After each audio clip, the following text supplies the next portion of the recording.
Got Nate Burleson. My name is Kay Adams. Merry Christmas to you. And look, not in Will Selva's garage. I thought they were going to make you drive there. I'm a little shocked by that. Patrick Claybon joining the show. Patrick, Merry Christmas to you, to your beautiful family, Lauren, of course, the kids. Merry Christmas. Merry Christmas, Kay. Merry Christmas to you, Nate, Peter, as well. Kyle opening presents right now. Merry Christmas to Will Selva, who I have actually, this is his garage. I got everything in here. I was able to get the crib, all of Sage's stuff. Here to celebrate Christmas here on Good Morning Football. No place better to do that. It's safe to say that Nuke Hopkins has had a pretty good first season in Arizona. A big success, leading the league in reception yards. He's second in receptions. But there's a molehill that's starting to gain a little bit of altitude. It's been commonplace to miss practice for DeAndre Hopkins this season, especially on Wednesdays. It's clearly not affected his play on the field, but some folks with microphones have made a bigger deal about it than even the crime of dancing on a logo. Hopkins himself hasn't paid attention to it, but he has an inside source who has. You know, I don't watch like the Arizona local news and the channels and the sports station, but my grandfather, he's an avid listener to everything and every single one. I think if one of you guys says something bad about me, my grandfather, he's told me. So I've seen all the blogs and all this stuff. I'm pretty sure some of you guys might have been in there agging it on, but I'm not going to say any names. So next year, you know, please tell your friends and all you guys on the local stations, you know, if you got anything negative to say about DeAndre Hopkins, I charge to come on shows, but I give a discount to come on the show for those people. All right, Nuke and Grandpa keeping receipts. Love that. And other Cardinals news, Larry Fitzgerald limited to practice Thursday. He's listed as questionable for Saturday's game against the 49ers. There has been some talk in the last couple of years about retirement, so this could potentially perhaps be his last regular season game in Arizona, albeit with limited fans in attendance. And the Dolphins Foundation Food Relief Program recently distributed more than 19,400 meals to the South Florida community. In total, the program handing out more than 45,000 meals during the holiday season. Great job by the folks there with the Dolphins. And speaking of the Dolphins, Miami fighting to keeping its playoff hopes alive Saturday night as they travel to Las Vegas to take on the Raiders. With more on that matchup, here's our own Steve Wyche. Well, Raiders head coach John Gruden said Thursday he didn't want to let the cat out of the bag as to whether Marcus Mariota or Derek Carr would be a starting quarterback against the Dolphins on Saturday. As you know, Carr is recovering from a significant groin injury sustained against the Chargers last Thursday. He got hurt in the first quarter. Mariota had to play the rest of the game, and he played well.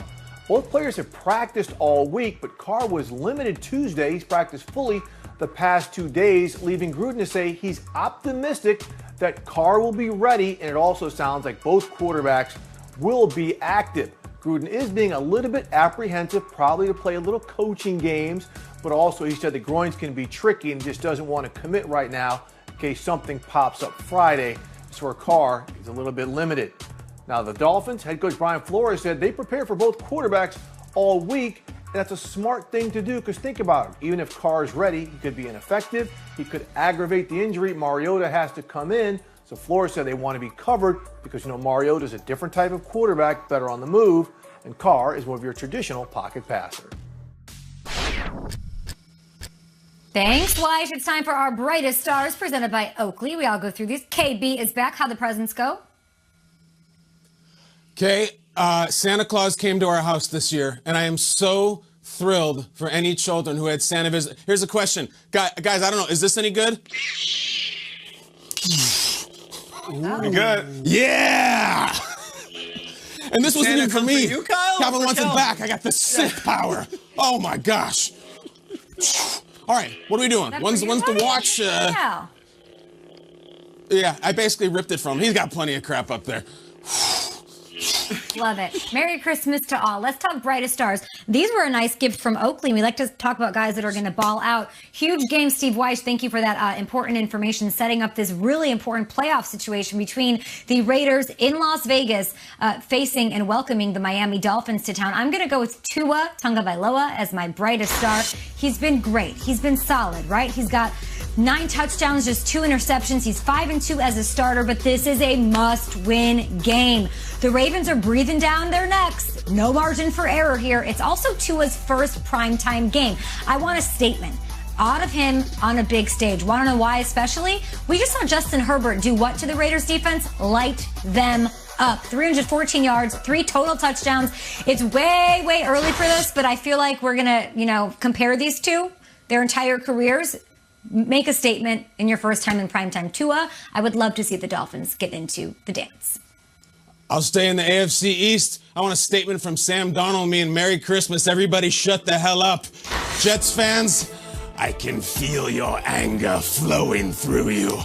Now strike down the Cleveland Browns and your journey to the dark side will be complete. Sam Darnold, you give a damn about Trevor Lawrence and picks and nonsense? He was asked this week, so what do you think about some of these Jets fans who didn't want you to win that game? He's like, I don't really care. My job is to win games. Sam Darnold, go and do it again. The Force is strong with this one, and I kind of like that it might be the dark side of the Force. Have a day, Sam Darnold. All right, big game for the Vikings up against the Saints, and the Saints that are very beatable right now. The only way they can do that, though, is if they feed that young man, Justin Jefferson. I'm going with Justin Jefferson for my guy who's going to shine the brightest. Yeah. He's been a beast this season. We know that he broke Randy Moss's catch record and also receiving yards record. So he's on his way to really establish himself, not as one of the best young wide receivers in the game, but one of the best, period. So we'll see what he does. In order for the Vikings to have a chance to beat the Saints, Justin Jefferson is going to have to ball out. All right, so the Lions have this crazy coaching staff tomorrow against the Buccaneers. They've got a new head coach, an interim to the interim. They have 4 other coaches who can't.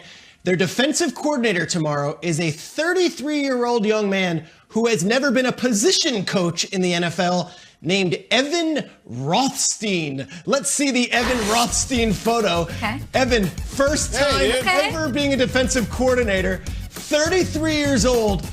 And his job, stop Tom Brady, Antonio Brown, Gronk, and an offense that is just getting going. 5 coaches will not be coaching for the Lions tomorrow.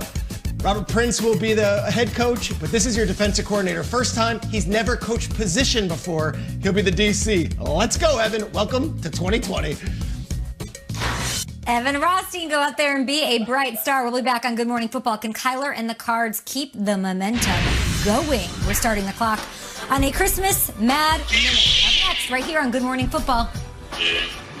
I'm loving the pictures on Twitter.